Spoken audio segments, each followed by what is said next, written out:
Welcome to another edition of ISB. I'm your host, Sahil, here with match day 2 of the European Championship. Some good matches on the table, but I want to start off with what the theme of the day is. And the theme of the day is schoolboy defending. For those not familiar with the term, what does schoolboy defending mean? Basically, defending that is utter rubbish. And that is what has been on display so far at the European Championships. Oh, and we're only in day 2, so I can't imagine where it'll go from here. But maybe it's also just the teams need to wake up. I will get into that in a second. There was some unbelievably blasphemous errors on display throughout these matches. And it's shocking that these players have been playing in domestic seasons and they've just come off these, full-fledged domestic seasons. And the fact that this defending has been this awful is just absolutely shocking. Now, people say, this day and age, whatever, things are different, blah, blah, blah, blah. Defending has always been the key to winning tournaments. That is something everyone needs to know. And so let's get into the matches. All right. So the matches was a tale of bad, worse, and ugly. I'm talking about the losing sides on all the matches today. We'll focus on the winning sides as well. But let's start off with the marquee match of the day. And that, of course, is the Croatia match versus Spain. I'll categorize this as Croatia was bad. It was interesting because they actually played well in a lot of the match. So this is in my category of bad, worse, and ugly. This was the bad category because everything that could have gone wrong for Croatia went wrong. However, they played well. They outpossessed Spain. The last time Spain has been outpossessed since Euro 2008, and I've always felt that you probably have to go way back, even into the 90s or something like that, before you saw a Spanish team's style that wasn't based on possession, but just been essentially Spain's game for historically has been their game and how they play. So I thought the fact that Croatia outpossessed Spain, it reminded me a lot of the Argentina game in the World Cup that Croatia played with. They also lost 3-0, which I also thought they played quite well.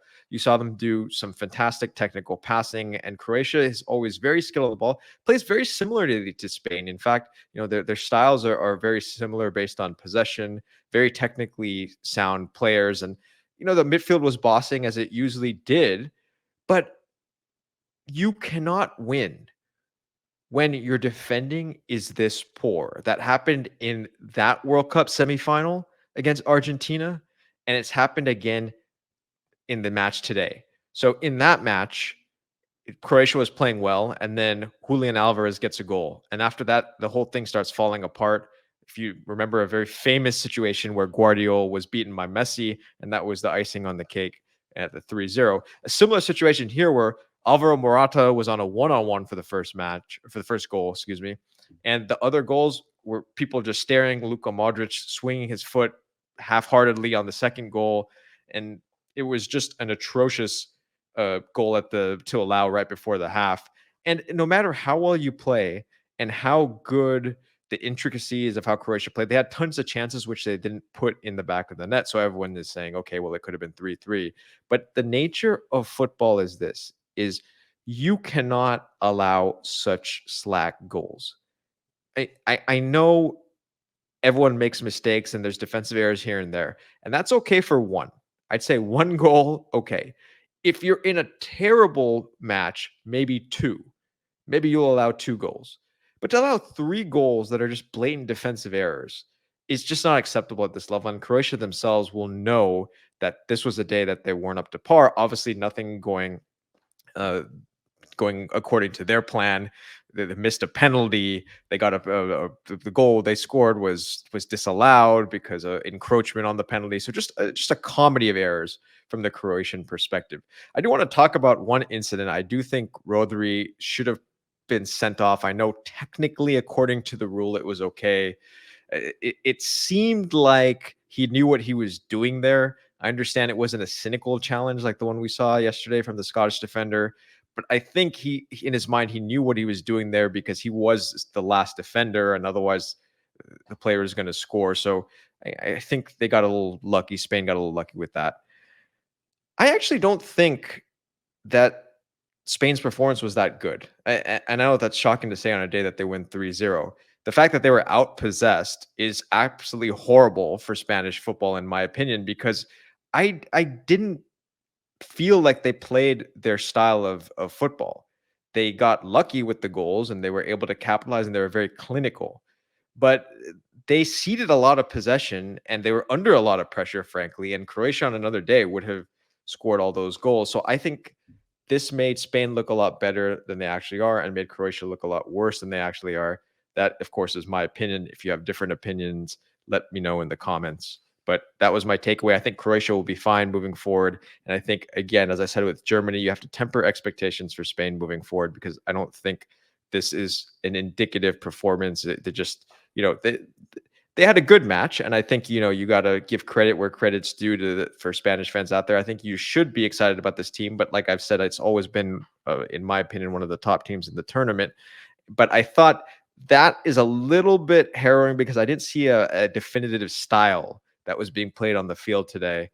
So maybe it was the early goal that changed it, but I didn't necessarily see that Spain was playing its distinctive style of football, where I think it could be problematic against teams that don't make such shocking schoolboy errors. Okay, moving on to the next match of the day, which was in my worst category, which was the bad to the worst, which was Albania's performance after taking the lead, which, I think all Albanian fans out there must have been on cloud nine. I know, our pal Barty, who came on the show earlier, he was loving it, sending us messages and all that. Just unbelievable start to the match. And then after that, they went to sleep.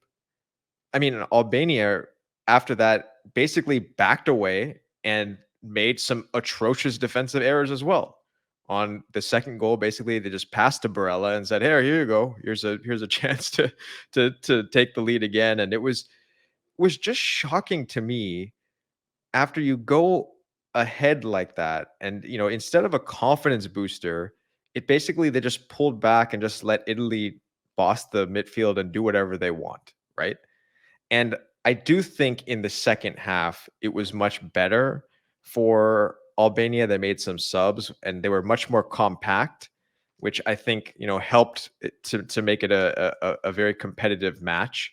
Otherwise, the way they were playing in the first half, it was easily going to be a runaway.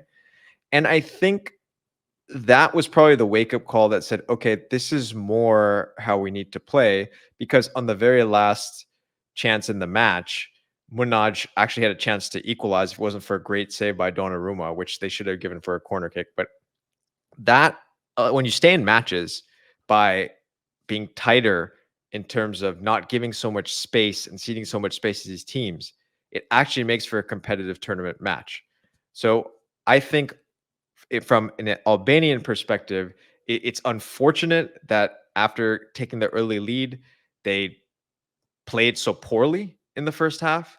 But I do think, moving forward, hopefully that second half for Albanian fans out there, they'll learn from that. And some of the subs that came in made a big difference. And I think so the coach Silvino will probably think about, okay, do we start some of these players? For Italy, it's interesting because they made in my schoolboy defending error, that was the first goal by Albania was a complete error where basically Italy just threw the ball into all the Albanian forward. That was that. But Italy, I'll give them credit. I think the team reminds me a little bit more of some of the Italian teams, in the early 2000s and in some capacity. Obviously, the defenders aren't as strong, but I think the way that they play is a vast improvement from some of the previous tournaments. And this game was actually quite a good game. I think it's been the best game of the Euros so far. And I think moving forward, Italy versus Spain is going to be an interesting match because I think you'll see a Spanish team that looks so dominant not really be that dominant against this Italian team, because you can see some of that same, we call it catenaccio in terms of the Italian style. But no matter what players are on the field, you'll always get this particular style of play where it makes for an excessively competitive match. I think Italy rebounded well, like after going down a goal, and I think to all due credit to them, it was a pretty decent performance by Italy. All right, so I want to get to the last match, which was actually the first match of the day, but this is in my ugly category, and the reason is there was a lot of hype coming into this tournament. I think for Hungary, I think the Hungarians had come off a good run and they had previously beaten England and Germany in the Nations League, and now that we had expected a lot from this Hungarian team coming in. They were first in their group, so on and so forth. We obviously praised Salai and Soboslai, and we were seeing how he plays for Liverpool. And then we got this, which was probably one of the most dour performances I feel like that Hungary has played it in most recent history, and was vastly disappointed by them. The Swiss played well. I think the Swiss played well, but again, similar to what we just mentioned about Albania, there was a lot of space given. So when you give a team that much space, you're basically going to allow them to do whatever they want, and they were just creating chance after chance after chance. And the defending in this match was schoolboy to the next level from the Hungarians. It was categorized by the last minute goal where a Hungarian defender headed it straight to Brillambolo, and he was one-on-one with the keeper, and obviously finished with a chip. But that summarized the Hungarian defending on this day. So I think if I were to summarize everything so far, and I'm going to go back to my theme of schoolboy defending, is Switzerland, Italy, Spain, Germany. All these teams look strong, but I think we can't really tell and declare how good these teams are because, frankly, the other teams haven't played well at all. Scotland was atrocious. Hungary was really bad. Albania was one half was terrible and the other half was okay. And Croatia played a decent game, but the defending was shocking. So I would say nothing is we haven't really learned much so far in these Euros, to be frank.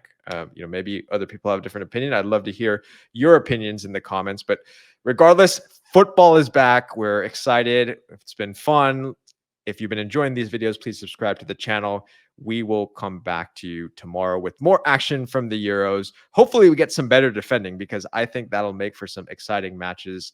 I think that we have seen them slowly start to get better over time. And for all you fan bases out there, game 2, match 2 is another chance, another opportunity. So for all the teams on the losing end, that's the case there. And all the teams on the winning end, let's see if you can continue to keep the party going. So see you guys all next time. Keep watching the beautiful game.